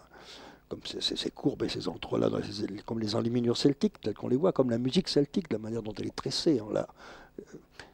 Le jeu des tresses qu'on trouve à l'intérieur, de l'entrelac, il y a justement ce renouvellement constant des forces et des énergies. Un mec qui bosse sur la physique quantique pourrait voir ce genre de phénomène exactement de cette manière-là, imbriqué de cette manière-là, et non plus dissocié de façon manichéenne. Alors l'Auvergne que découvre, c'est le pays des Arvernes que découvre César, c'est celle des volcans et des sources sacrées qui sont dédiées aux Vierges mères, aux Vierges noires qu'on vénère dans les sanctuaires souterrains à Roya, à Volvic, Chaudzeg, les eaux chaudes. Bon, l'eau est toujours chaude à Chaudzeg aujourd'hui encore. L'eau des volcans. À Gergovie, bien sûr. Et cette histoire, quand César apprend que l'un des côtés de la forteresse de Gergovie, plus facile à prendre pour des raisons X, bon, peut-être d'après ses messagers, bon, il envoie une légion qui sortira à une surprise, un déferlement de cavaliers gaulois sortant de la forêt d'un seul coup. On se demandait d'où ils viennent, ils tombent du ciel d'un seul coup. Bon, si c'est pas la stratégie, c'est quoi? Mais César va prendre un lieu important, juste en dessous de Gergovie, qui est toujours là. C'est un petit village qui s'appelle comme ça aujourd'hui encore. C'est la Roche Blanche, c'est le nom de ce village. Il va prendre la Roche Blanche, qui est défendue par une poignée de druides, la Roche Blanche. Et il va y installer la 13e Légion en réserve, qu'il met là, pendant la bataille de Gergovie. Cette 13e Légion en réserve occupe la Roche Blanche, là où se tenaient les druides, une partie des druides du moins, du clan gaulois, des clans gaulois. Donc il occupe un centre-force quelque part en même temps, un centre spirituel quelque part, enfin un centre énergétique. Les druides ont été faits prisonniers, et la 13e Légion est là en réserve, elle occupe la Roche Blanche, lieu sacré. Et cette violation du sanctuaire va redoubler la fureur des guerriers gaulois, qui chargent sur les pentes de l'oppidum, qui portent le feu et la mort au milieu des rangs romains.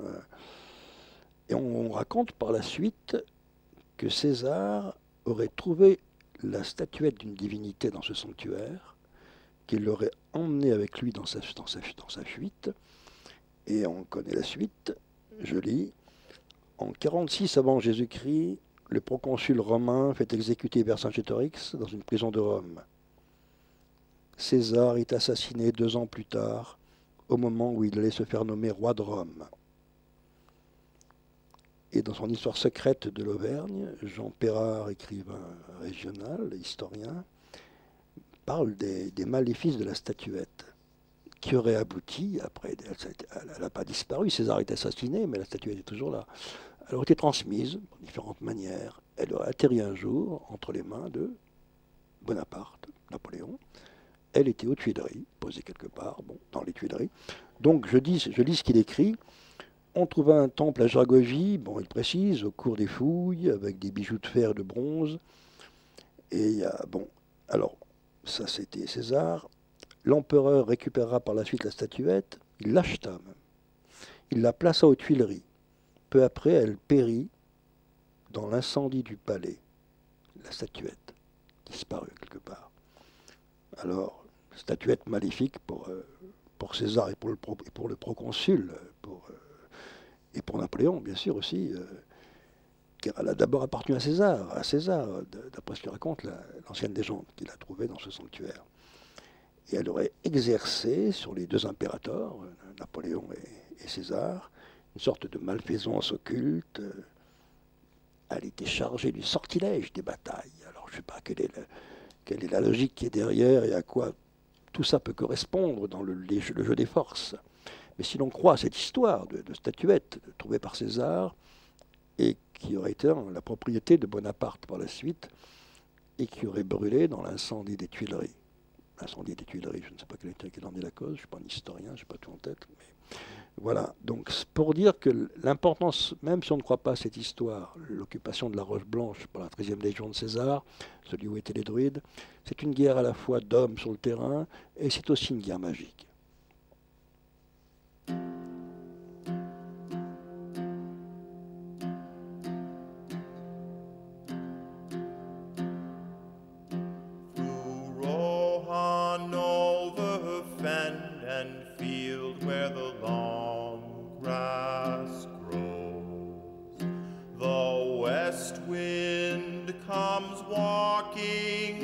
And about the walls it goes. What news from the west, oh wandering wind, do you bring to me tonight? Have you seen Boromir the tall, by moon or by starlight? I saw him ride over seven streams, over waters wide and gray.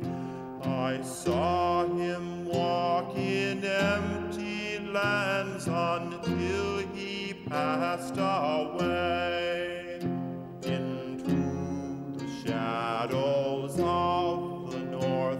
I saw him then no more.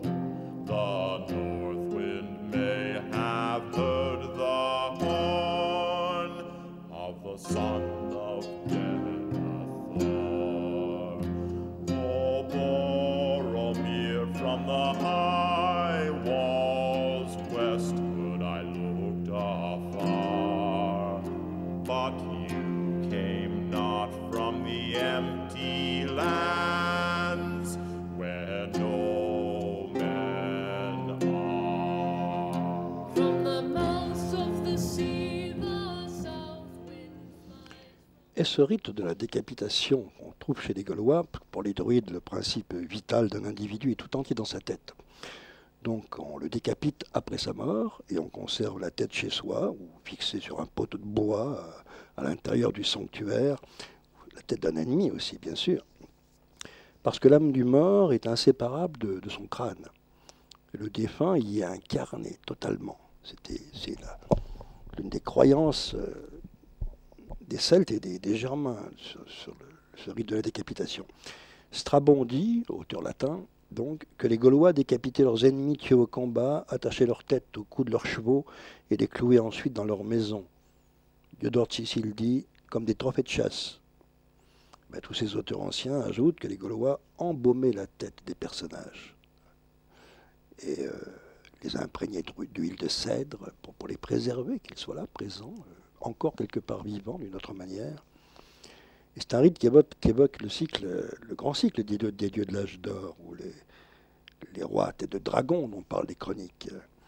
Dans les États scandinaves, on montre le dieu Odin qui tranche la tête du géant Mimir, et je lis « Mimir décapité, Odin prit la tête, l'oignit d'herbe qui ne pouvait pourrir, l'enchanta et l'ensorcela, de telle façon qu'elle put parler et dire beaucoup de choses secrètes. » Et le héros Bran de la mythologie celtique, dont le nom signifie corbeau, qui visita les îles du nord du monde, le pays des fées, des hyperboréens, avant de revenir mourir sur la terre d'Irlande, et il ramenait avec lui le culte de la décapitation, puisqu'il est dit, je relis, c'est les textes celtiques retranscrits à l'époque médiévale, le héros Bran le bénit au cours d'une expédition, blessé par un coup de lance empoisonné, ordonna à ses compagnons de lui couper la tête et d'emporter celle-ci avec eux, afin d'obtenir un festin d'immortalité, c'est-à-dire de rejoindre le festin des dieux. Et l'on voit que les croyances celtiques sont très proches des croyances germaniques. On a opposé germain et celte, ça c'est encore une différence qui est assez bizarre et étrange, puisque là on voit que le festin des dieux est présent dans les mythes celtiques, puisque Bran demande la décapitation pour participer au festin des dieux. Comme on va dans le Valhalla, tu participes une fois que tu es mort au combat, au festin des dieux aussi. Et on se souvient que Bran, le héros décapité, est associé au tertre des rois, à tête de dragon, dans le sanctuaire d'Égole. Parce que sur ce même, le tertre de Montjovis, c'est là où Saint-Denis, le premier évêque chrétien, sera décapité. Symboliquement, encore une fois, étrangement, le christianisme a débuté avec ce premier martyr par une décapitation, dans un lieu relié justement à ces pratiques anciennes. Alors, on sait bien dans les premiers récits de la quête du Graal comment le Graal est montré au chevalier perdu dans la saga qui lui est consacrée. Ce n'est pas une coupe sacrée, comme dans les versions les plus récentes, ni d'émeraude, la pierre tombée du ciel de von Eschenbach. C'est une tête coupée qui est présentée sur un plateau d'or porté par un cortège de jeunes vierges portant une lance ensanglantée, première et plus ancienne des visions archaïques, vision du Graal, bien avant le calice chrétien qu'on connaît, qui sera au bout de la chaîne, on va dire quelque part. Alors il y aurait beaucoup à dire sur ce culte des têtes coupées célébré dans les sanctuaires gaulois. Parce que les légions de César, les marchands romains, tout ce qui a suivi, les constructeurs de routes qui ont modernisé la Gaule, ils ne peuvent pas effacer l'empreinte primitive originelle. L'arrivée du christianisme en Gaule va prolonger les croyances, et les grands rites, on le voit avec la tête coupée, la lance sanglante qui revient dans la quête du Graal chrétienne, celle des romans arthuriens du Moyen-Âge. On va préciser. Pour les druides de Lutèce, gardiens du centre spirituel, et pour les Celtes, la racine celte KRN veut dire pierre. Pour retenir ça, c'est la clé des enseignements secrets quelque part, KRN qui veut dire pierre. On la retrouve dans crâne, dans couronne. C'est aussi la table des sacrifices, la pierre, le dolmen, le cairn, KRN encore, la pierre rituelle. Et dans la quête chrétienne, le Graal va devenir le sang du Christ, on s'en rappelle, qui est recueilli dans un vase taillé dans une pierre d'émeraude, à partir de la blessure ouverte avec la lance dans le clan du Christ, par le centurion romain. Donc le Christ s'offre en sacrifice, d'accord, sur le mont Golgotha, qui signifie, traduction, le mont crâne, KRN.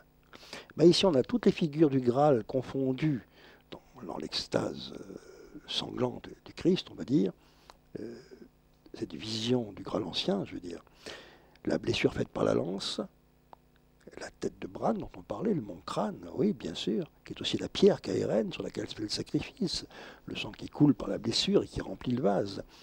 Alors déjà, bien avant l'arrivée des premiers chrétiens, le territoire des Gaules au pluriel, oui, voilà, parce que César dit la guerre des Gaules, il met un S, c'est un pluriel. Bien avant l'arrivée des premiers chrétiens, le territoire des Gaules, c'est un territoire sacré, prédestiné. À quoi? Bon, ce sont des forces qui sont en jeu. La Gaule, ce n'est pas simplement un objectif militaire pour les tribuns de Rome, par-delà le fracas des armes, les plans de conquête. Il y a au nord de Lutèce, ce lieu de tous les pouvoirs, qui est le mont Jovis, que gardent les Parisis, le tertre des rois de l'âge d'or, la pierre du sacre. Quand ils prendront le mont Jovis, justement, César viendra, montera sur la pierre, c'est la pierre qui te donne la pierre des pouvoirs en quelque sorte. Il réactive d'une manière romaine la pierre des pouvoirs telle qu'elle était utilisée aussi par les Celtes, par les Gaulois. Oui, et cette espèce de nœud central comme ça au centre de la Gaule, et là je parle de l'histoire de ce pays par la suite, ce qu'elle deviendra à travers l'histoire de France, elle prendra ce nom-là par la suite. Eh bien c'est un rayonnement à travers des tas de méandres souterrains qui agira longtemps, oui, de façon souterraine, sur l'histoire des hommes, encore à l'époque médiévale, et bien au-delà, bien sûr. Une puissante force qui après sera mise en sommeil, et on peut parier aussi sur son réveil.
Et comme c'est, oui, comme tout ce dont je parle ce soir depuis 23 heures a été l'objet d'un livre très ancien que j'ai fait, qu'on ne trouve plus.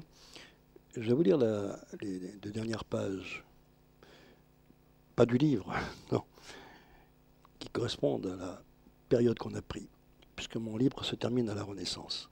Et là, on est à la période gauloise. Donc, il y a eu une sorte, le mot est un peu, d'empire populaire des Gaules, après Vercingétorix, attention. À l'époque où on parle de la Pax Romana, où la Gaule a été soumise et conquise et accepte donc la présence romaine. Apparemment, tout va bien dans le meilleur des mondes. Hein. Voilà. Les voyageurs romains, les poètes, les sénateurs donnent l'image d'une Gaule pacifiée, qui ne ressemble pas à la Gaule sauvage, mystérieuse, dont parlait Jules César dans sa guerre des Gaules. Lutèce, incendiée, pillée, renaît de ses cendres après la conquête romaine. Apparaissent les villas patriciennes à étages, les colonnes de marbre, les pavements de mosaïques peintes, les jardins et les parcs, les larges voies romaines toutes droites, bordées d'arbres et de tombeaux. On pourrait se croire dans un paradis heureux, une terre promise, placée sous la protection paternelle de l'empereur, comme le racontent naïvement les poètes et les rhéteurs dans leurs récits de voyage, entre guillemets. En foule, sur le rivage de la mer, aussi bien que dans l'intérieur des terres, s'élèvent ces villes fondées sous votre gouvernement ou par vous-même, le monde semble en fête. Il a déposé son ancien vêtement, qui était de fer, pour se donner en toute liberté à la beauté et à la joie de vivre. Partout des gymnases, des fontaines, des temples, des ateliers, des écoles. Aussi n'est-il pas possible de trouver population plus heureuse grâce à votre bienveillance égale pour tous. On s'adresse à l'empereur des Romains. Là. Ah oui, on est vraiment là, dans le meilleur des mondes. Eh bien, Lutèce serait une sorte de réplique miniature de la Rome impériale, presque. Hein. Il y a un forum, des thermes, des arènes pour les jeux de cirque, et puis des piliers votifs dédiés aux empereurs, ou des temples consacrés à Mercure, à Jupiter. Bon, hein, on appelle ça l'époque gallo-romaine, hein, pas pour rien. Ouais. La Pax Romana, ben, c'est pas sûr. La Gaule est bien loin d'être, comme on dit, la plus loyalement soumise des provinces de l'Empire. Ah, c'est sympa de la part des Romains. La Gaule est la plus c'est un texte de l'époque, la Gaule est la plus loyalement soumise des provinces de l'Empire. Il faut les soumettre, nous on a bien mis le genou à terre. Alors nos manuels scolaires, ils ont bien sûr zappé les 3 siècles de contestation gauloise qui ont suivi la victoire de César sur les tribus gauloises. Ils n'ont retenu que la Pax Romana avec ses bienfaits, les bienfaits de la civilisation latine. Rien sur la prophétesse Véléda, par exemple, dont le verbe enflammait toute la Gaule, de Sabin le rebelle, dont parlent les chroniques, qui brisa les accords dictés par Rome. Hein. Il se fit même proclamer César, comme une démence, un chef de tribu gauloise, un nouveau César, un Gaulois. Ça, c'est... on parle aussi de 2 personnages, je les ai sous les yeux, Tutor et Classicus, non romains, mais ce sont des Gaulois, qui anéantirent 3 légions romaines sur les bords du Rhin. Et ça, c'était en pleine... la Pax Romana, normalement, était là, hein, d'accord. L'histoire officielle n'en parle pas, il faut les chercher dans les chroniques. Donc la civilisation romaine, elle se concentre surtout sur les villes, les grands axes routiers, comme l'ancienne route gauloise, qui était très importante, les nouvelles routes qui ont été construites. La forêt celtique, elle abrite des bandes d'insurgés, d'irréductibles, opposés à Rome, et qui célèbrent toujours Teutatès et Bélénos, les dieux de leur père, en marge de l'histoire officielle, hein, parce que on n'est pas dans l'histoire officielle, c'est pas dit dans les manuels scolaires. On n'en parle plus aujourd'hui n'importe comment. Ce que dit l'académicien Henri Martin, c'est un grand nom, mais il nous dit des choses qu'on a oubliées. Jusqu'à la chute de l'Empire, il y eut toujours dans les forêts et sur les monts de Gaule une population errante, poursuivie, vivant en état de guerre insurrectionnelle contre toutes les lois, tous les pouvoirs sociaux de Rome. Alors si ce n'est pas des irréductibles, c'est quoi? Et sous le commandement de deux Gaulois, Amand et Héliène, ces bandes de rebelles brûlent des villages gallo-romains sur les bords de la Seine, disparaissent dans les profondeurs du bois, sont des attaques de maquisards, attaques surprises. Bon, ils ont alors des repères dans les landes incultes de Bretagne, dans des bois sombres, des endroits qui terrifient le voyageur, qui est habitué aux routes toutes droites, car on dit que ces bois sont peuplés d'animaux fabuleux. Même César, dans la guerre des Gaules, il dit, en parlant des forêts gauloises, il s'y trouve beaucoup d'espèces de bêtes sauvages qu'on ne trouve pas ailleurs. Ça, c'est César dans la guerre des Gaules. Alors il a suffi que le chef gaulois Amand brise les accords avec Rome pour que les tribus rebelles se rassemblent autour de lui, et à la tête d'une armée puissante, il va prendre Bibracte, près d'Autun, en terre de Bourgogne. La ville gallo-romaine est prise après plusieurs mois de siège, et c'est en vainqueur qu'il se fait hisser sur le bouclier des victoires. Et sur les hauteurs de Bibracte, face à ces guerriers rassemblés, il proclame l'Empire populaire des Gaules. Alors, je ne sais pas si c'est le vrai nom qui avait été donné à l'époque. Et il se prend lui-même pour une sorte d'impérator des Gaules, même s'il n'a que quelques tribus autour de lui, mais irréductibles. Et ben, l'oppidum, on le connaît, de Bibracte, c'est un lieu important, à 820 mètres d'altitude, au-dessus de gorges profondes, entouré de vallées. On montre aujourd'hui, c'est le mont Beuvray, l'emplacement des remparts qui protégeaient la ville gauloise, jadis, et puis un lieu qu'on appelle la Pierre du Dragon. Hein. Aujourd'hui encore, sur le mont Beuvray, un lieu qui indique l'emplacement d'un fabuleux trésor, c'est ce qui est dit, un dragon monstrueux qui aurait caché un trésor à cet endroit. C'est ce que dit la légende Bibracte. On retrouve là encore la présence de la pierre et de l'or sacré, symbole de la royauté solaire et du dragon. Alors Amand, l'empereur gaulois, il est attaché à la Gaule, à cette terre, parce qu'elle abrite le sanctuaire des ancêtres et la pierre du sacre, qui est l'image de la terre des origines, qui conserve la tradition sacrée. C'est une mémoire qui n'est pas rompue, on n'est pas dans le zapping. Il va gouverner ces tribus qu'il a réussi à fédérer pendant à peine une année, dans son palais de Bibracte. On dit un palais, c'est un bien grand mot, j'imagine. Une maison bâtie de bois et de chaume fortifiés en même temps avec de la pierre. Et Rome prend peur de cette révolte gauloise sur le mont Beuvray. Et elle envoie plusieurs légions pour écraser les rebelles, auxquels sont ajoutés des esclaves, des proscrits avec les rebelles, mais aussi des colons qui ont été dépossédés, ruinés par les grands propriétaires romains qui les ont rejoints.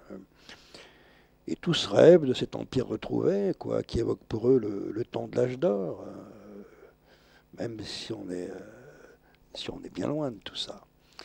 L'empire gaulois, cet empire entre guillemets, c'est pas le mot lui-même, cette dernière offensive, on va dire, importante sur un lieu sacré de la vieille Gaule, le mont Beuvray, cet empire, on garde le mot, il va disparaître sous le glaive des légions de Rome, bien sûr, au lieu dit, cet emplacement exact des combats, la fosse aux Bagaudes, et c'est aujourd'hui, pour être plus précis, Saint-Maur-des-Fossés. Et on dit qu'Amand, l'impérateur gaulois, on dit qu'il n'a pas disparu, encore les légendes, qu'il a été mis en sommeil dans un temps parallèle hors du monde, comme pour beaucoup d'autres grands chefs de guerre qui sont porteurs d'une destinée, donc en même temps de l'intention d'un retour, on va dire. C'est le mythe du roi endormi qu'on retrouve dans la tradition du Graal, à l'image d'Arthur, le roi blessé, qui se retire dans l'île d'Avalon, et l'attente du chevalier au cœur pur dont parle la tradition du Graal, Parsifal, qui sauvera le royaume. Ce grand mouvement cyclique du retour, on le retrouve tout le temps dans toute l'histoire, ou la méta-histoire liée au peuple de la Gaule. Parce que c'est une vision qu'ils avaient du monde qui n'est pas la nôtre, qui est linéaire. Elle était cyclique, donc elle impliquait un retour de l'histoire, un retour des dieux, un retour des hommes, un retour des esprits, un retour de tout ce qui est vivant. Rien ne mourrait jamais, puisque la vie était une grande roue qui tournait, à l'image de la roue solaire, du soleil.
Cecilia, my child, she asked, don't you know our Lady keeps her secrets well?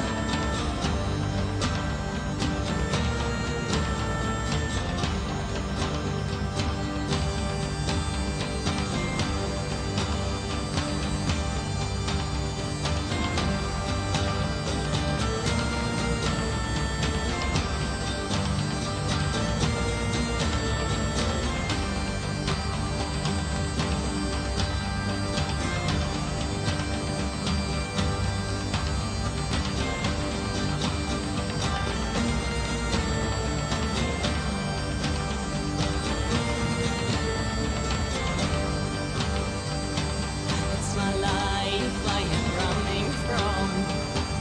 It's my fate I am hiding from. Oh, what the goddess speak to me?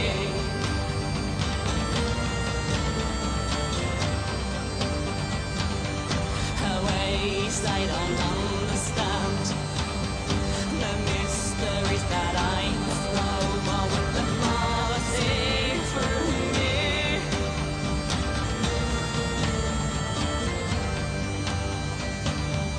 Why don't you rest my child, she said. I will seek her advice. I will wake you when it's day. Voilà, c'est une histoire très ancienne, hein. Et aujourd'hui, des choses se font différentes. J'ai 2 livres en main. Un livre que j'ai pas lu encore, que je viens juste de recevoir, qu'il m'a passé sympathiquement, de Denis Ravel, c'est l'auteur qui est aussi éditeur, Les Nouvelles Amazones, qui est paru à la Compagnie littéraire. Alors on pourrait croire à voir la couverture, que j'aime bien, qu'on va être dans du Skyrim, là, ou dans du Dragon Age d'origine, ou je sais pas. Non, c'est pas ça. C'est Les Nouvelles Amazones. Pourquoi je... Ouais, comme ça c'est mieux, là. Voilà, on voit le nom de l'auteur en même temps. Les Nouvelles Amazones. Eh bien non, ça se Denis passe... Ravel. De Denis Ravel. Ça se passe aujourd'hui. Elles sont les héritières de la légende des Amazones, la légende qu'on connaît. C'est un groupe de femmes, aujourd'hui, dans le monde d'aujourd'hui, avec les problèmes que rencontre le monde d'aujourd'hui, qui a décidé de changer l'ordre des choses pour faire renaître le passé glorieux des femmes guerrières, des nouvelles Amazones, et qui agissent dans le temps historique, social, politique de l'histoire. C'est un roman, hein, ce que raconte le livre de Denis Ravel, que je n'ai pas lu, mais je vois quel est le sujet du livre. Et le second, c'est Pop Conspiration, Down No Board. Ah, je vais y arriver. Hein, là, j'ai le bras qui est... Non, c'est pas bon. Voilà, Pop Conspiration, Down No Board, aux éditions Odaïsarn. Pop Conspiration, je dis la crème de couve, c'est l'été. Anne-Marie Pop n'attend ni ne fait rien, rêve, lit, s'apprête, se souvient, à son balcon, dans le poster du soleil. Et cet été-là, c'est aussi comme l'envers de l'histoire, quand autour d'elle sont conspiration et complot, quand passent les tueurs d'officines très occultes, Morvan et Murcie, ces balnéaires avec en fond les Birds ou Joy Division, du néant et des cosmétiques.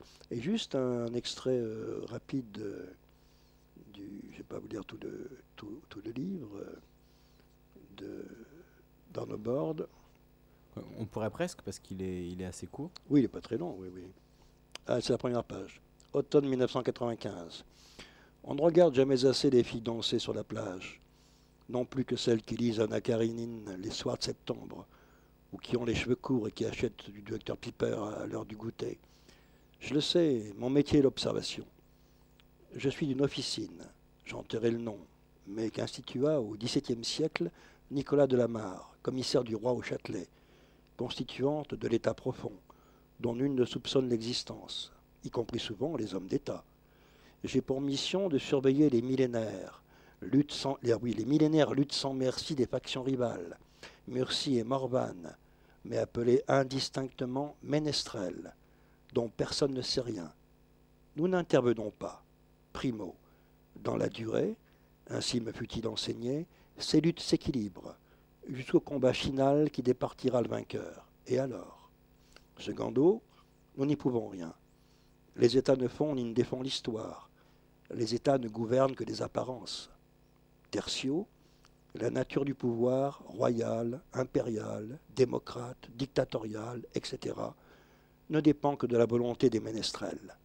À telle époque, tel régime sera préféré qui servira au mieux leur dessein. Comment y entrai-je?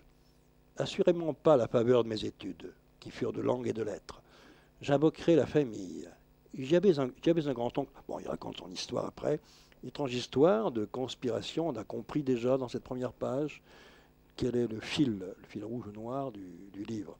Cernobord, Bord, très bon auteur, qui est éditeur aussi chez Alexis Farmac, et Pop Conspiration. Alors, Oda Izarn, l'éditeur, c'est Oda A-U-D-A, puis loin Izarn, I-S-A-R-N, parce que le prononcer juste avec des mots, c'est pas évident de le visualiser.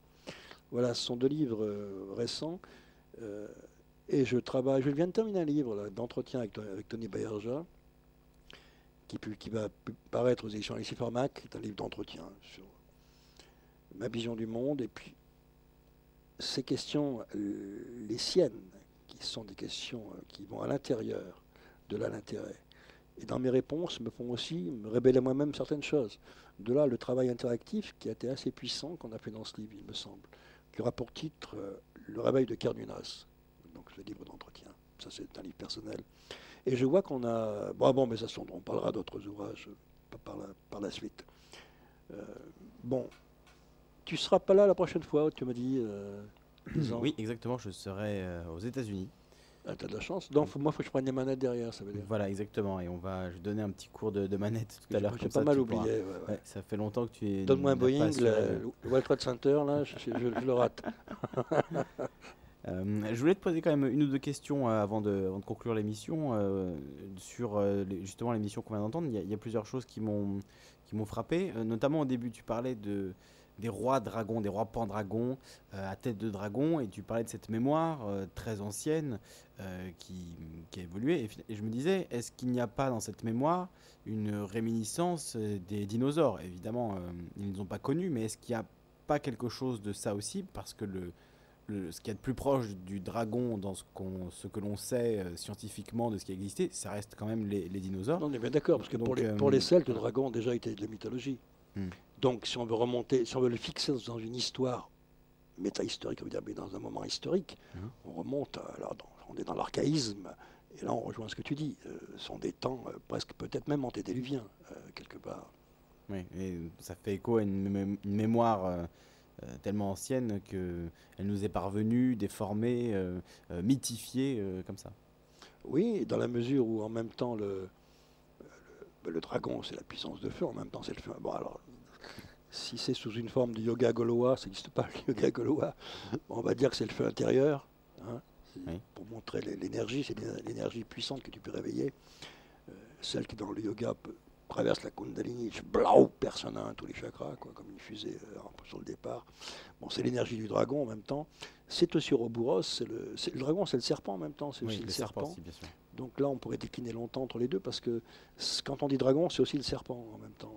Donc, ça rejoint ce que tu dis, ce sont des grands reptiles. Ce sont des grands reptiles, bien sûr. Oui. Et là, c'est une mémoire archaïque qui est restée dans le légendaire.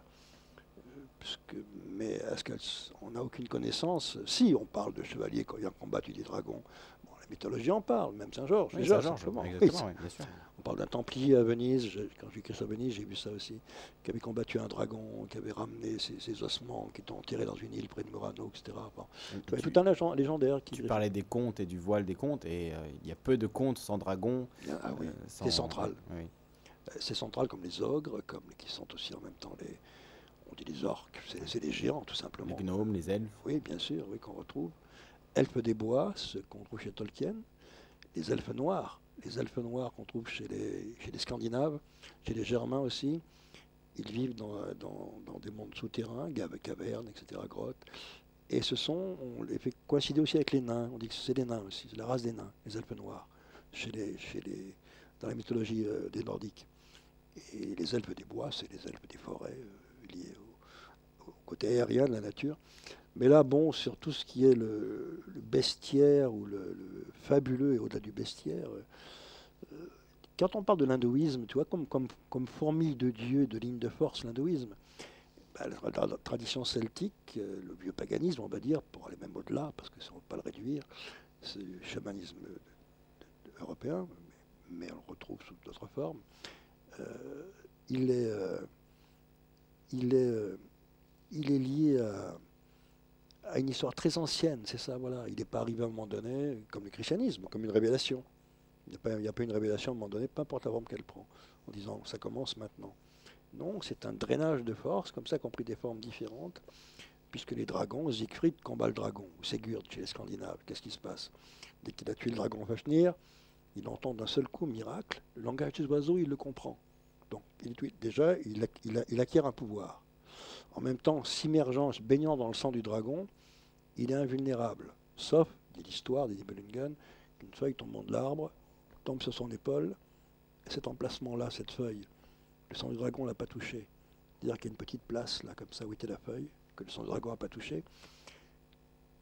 Sa femme, c'est Brunhilde. C'est Grimhild plutôt à ce moment-là, je crois, ça ne me rappelle plus du... Oui, c'est ça. Connaît l'emplacement de cette tâche, sait qu'il est vulnérable à cet endroit-là. Et c'est comme ça qu'elle le confiera à son assassin. Et c'est comme ça qu'il est tué dans la légende des Nibelungen, d'un coup de lance dans le dos pendant une chasse. Et son adversaire vise essentiellement l'endroit où la feuille va empêcher que le sang du dragon le recouvre. Là où il était vulnérable, en quelque sorte. Ah, voilà, c'est ça, elle avait cousu l'emplacement exact sur son vêtement, une marque. C'est exactement ça. Il n'était pas torse nu. Elle avait cousu une marque sur son vêtement, je me souviens. Voilà. Donc le sang du dragon le rend immortel, si cette feuille n'était pas tombée, là aussi. Donc il est lié aussi à l'immortalité. Mais c'est assez vaste, ça. On pourrait faire une émission entière sur les dragons un jour. Bon, on la fera. Et chercher et fouiller. Ah oui, il y a beaucoup de choses, évidemment. Ouais, je pense. Ouais. Oui, ce serait un excellent sujet d'émission et je pense que tu l'as jamais fait, à ma connaissance. Non, jamais. Émission sur les dragons. Bah, se focaliser essentiellement sur les dragons. Oui. Ouais, c'est une bonne idée. un bon projet. On va y réfléchir en tout cas. Et une dernière question, puisqu'on a parlé de la légende arthurienne, de Hubert Pendragon, etc. Qu'est-ce que tu penses des versions plus récentes, des adaptations plus récentes du mythe arthurien, La Quête du Graal, et notamment Camelot, la série de Alexandre Astier? Est-ce que tu as regardé un petit peu? Excuse-moi, je n'ai pas regardé. Oui. Est-ce que c'est du style Monty Python, c'est ça? Il y a un côté aussi assez audiard dans la qualité des dialogues. C'est ça qui est intéressant. Ouais, est-ce qu'il y a une dramatisation? Est-ce qu'il y a de la magie? Est-ce qu'on sent est-ce qu'on se sent? Il y a de la magie.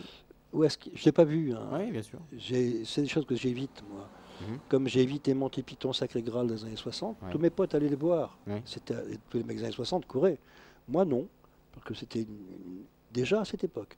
Pour moi, le Graal, même si je faisais d'autres choses parallèlement, c'était quelque chose qui restait sous une certaine forme mystérieuse et sacrée. Et je ne voulais pas qu'on le souille et qu'on le pille. Et dans cette série Monty Python, jamais j'étais la voir. Mes copains allaient la voir, moi pas. Pour te dire. Donc Camelot, j'ai eu cette réaction un petit peu quand j'ai entendu ce nom que je connais déjà. Je sais que ça existe. Je sais pas, j'ai jamais vu. Je comprends ce que tu veux dire parce que c'est clairement une série humoristique, donc forcément il y a beaucoup d'humour. Il y a des choses potaches, mais l'esprit dans lequel l'a fait Alexandre Astier est quand même, je pense, respectueux du fond du mythe arthurien. Et c'est quelqu'un, Alexandre Astier, qui a beaucoup travaillé, qui a construit quelque chose. Vraiment, il a construit un univers. Et il s'est beaucoup renseigné, il a fait beaucoup de recherches avant de le faire. Donc dans le fond, il reste ça. Mais après, évidemment, dans la forme, c'est des pastilles de 5 minutes. Un film qui a voulu traiter sa manière moderne et un petit peu, qui a des parties intéressantes. C'est Fisher King, tu sais. Le roi pêcheur. Ouais. J'ai pas vu le film, mais j'ai lu Chrétien de Troyes au lycée. Ah non, bah ça c'est autre chose, Chrétien de Troyes. Mais Chrétien de Troyes, c'est très chiant à lire, excuse-moi de dire la vérité. Moi, ce que je pense, je le dis. J'ai voulu aborder la table ronde, évidemment, par Chrétien de Troyes, lance le chevalier à la charrette, etc. Je me suis emmerdé parce qu'il n'y a pas de nervosité, il n'y a pas de... Comment te dire? Et puis j'ai vu le côté un peu... Pas édulcoré, c'est réel, d'accord, c'était la quête du Graal, elle était... Mais il y a d'autres aspects. Si on lit le Parsifal de von Eschenbach, qui précède d'un siècle Chrétien de Troyes, qui est du XIe siècle, c'était un troubadour et chevalier en même temps, ce personnage. Et bien, dans le Parsifal de von Eschenbach, qui est la quête du Graal aussi, le Graal est gardé par des Templiers, c'est un texte du XIIe siècle, c'est ça, du XIIe siècle, par des Templiers, et il a la forme d'une pierre, c'est une pierre qui est tombée du ciel. C'est un texte ancien, il est connu, on le trouve facilement, il est en bilingue allemand et français. Hein. Alors, tu as d'autres versions de la quête du Graal, il y en a différentes. Chrétien de Troyes, ça me semble plus romérienne. Non, je plaisante. Je pense à Romer, un film que j'ai jamais voulu voir sur Lancelot, je ne sais plus ce qu'il avait fait à l'époque. Oui, il a fait Lancelot du Lac, je crois que c'est Je ça. préfère Excalibur de Borman, qui est un vrai irlandais en plus, et qui a transcrit à l'écran, peu importe. C'est une vraie épopée, une vraie saga. Il y a d'autres films comme Ouais, ça. sur Chrétien de Troyes, la raison pour laquelle il est aussi cité, c'est peut-être parce que son texte est inachevé. Le texte Perceval, il n'est pas fini, il s'arrête au milieu d'une phrase, voilà, on n'a pas de suite. Et c'est peut-être pour ça qu'il est aussi un peu entré dans la légende, parce qu'il n'y a pas vraiment de conclusion, et voilà, il pose des bases, et on ne voit pas vraiment où il veut en venir. Donc il y a ce côté légendaire, quelque part. Tu sais, à la fin du Wonneschenbar, ce que Oui. devient le Graal Oui. Wonneschenbar, mais c'est des pistes, on ne croit pas, je veux dire. C'est pas, le ramène au prêtre Jean, qui gouverne un pays, on va dire, fantastique, notre monde, quasiment entre la Mongolie et l'Inde, dans ces régions-là, tu vois, où d'autres situent la Gartha dans les traditions. Il y a un entrelac de choses comme ça, moi je ne me perds plus là-dedans, j'essaie de travailler autrement avec ces choses-là. Sinon, ça débouche sur des tas d'autres pistes différentes. Chrétien de Troyes, ça m'a un peu ennuyé. C'est le langage, le langage de l'époque, oui, médiéval, mais Et le style, en plus, c'est... alors que tu as de la force sur Bon Savillon, tu as de la force sur Rudebeuf en même temps, enfin, pas que de la force, mais tu sens les mots. Là, je m'endors au fil de l'histoire. Non, j'exagère un peu, mais je préfère lire un jour La quête de Perdure, par exemple, P-E-R-D-U-R, qu'on trouve dans tous ces textes aussi. Là. Elle est antérieure à Chrétien de Troyes. C'est lui qui trouve la tête coupée sur le plateau, qui s'endort dans une clairière, il se réveille, le château du Graal lui apparaît, etc. Bon, c'est une autre vision encore du Graal. On peut décliner comme ça, il y a des tas d'aspects, aussi divers que le Graal lui-même, qui est inconnaissable et insaisissable en même temps. On ne peut pas le définir, c'est indéfinissable ce qu'est le Graal lui-même. Sinon, ce qui ne s'épuise jamais, on va dire. On peut dire ça comme ça. Ce qui guérit, ce qui sauve, bon, peu importe les mots, ce qui rend immortel en même temps. Ouais. Bien, je crois qu'on... Merci à toi, on Lisandre, s'arrête là. Merci beaucoup, pour Jean-Paul. cette émission ensemble. Donc, dans 2 semaines, tu seras là, mais tout seul. Oui, avec un sujet que je n'ai pas encore trouvé. On Ouais, verra. peut-être bien un sûr. invité, d'ailleurs, on ne sait pas. On va voir, c'est possible, puisqu'il y a des micros en face. Là. Voilà, et C'est moi, jouable. je ne serai pas là. Il se donc, peut que j'ai un invité, c'est possible. Oui. Je vais voir ça. donc j'en profite, puisque je crois Bah, que... tu vas me briefer un peu sur la. Oui, je vais te briefer tout à sur la fait technique. sur la technique. Et je vais en profiter aussi pour dire au revoir aux auditeurs. Alors, ils pourront me suivre, je pense, mais Tu pars à New York, c'est je ça pars à New York. Et voilà, ils pourront me suivre au fur et à mesure de mes petits reportages pour la radio. Voilà, je vais faire ce que je peux. Je verrai comment ça se passe. Et il Donc, voilà. y a des horaires prévus ou bien c'est surprise Je vais improviser dans une grande part, mais je vais essayer de faire le plus de sons possible. Et évidemment de les doubler, ça qui prendra plus de temps. Donc je ne sais pas dans quelle mesure je serai capable de fournir du son tous les jours. Normalement, il y aura au moins une chose par jour, au moins un son par jour. Ah, c'est pas Voilà. mal. Bon, je ne peux pas en dire plus pour l'instant. C'est un et bon voilà, rythme. je vais essayer de faire ça. On verra si j'arrive à m'y tenir combien de temps. Ben, bon voyage à toi. Merci Lisandre. Jean-Paul. Et à Merci. très bientôt. Et une bonne émission à toi dans 2 semaines. Merci. Et une très belle nuit. Vous êtes sur Radio Ici et Maintenant, 95.2 FM.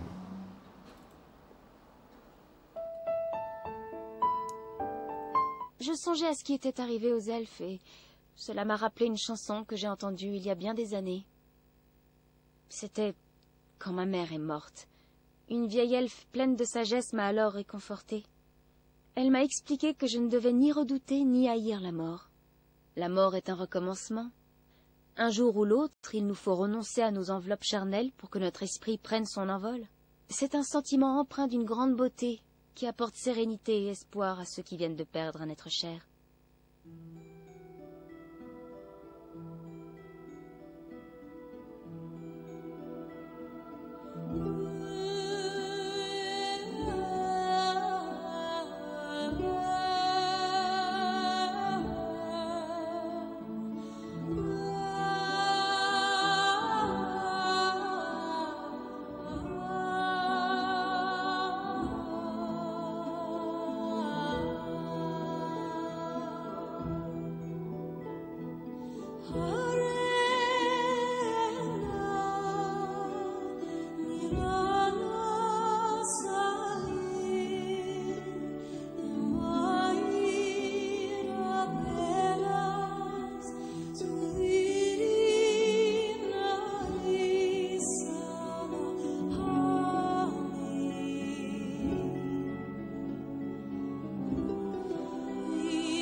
Well, I'm standing at the crossroads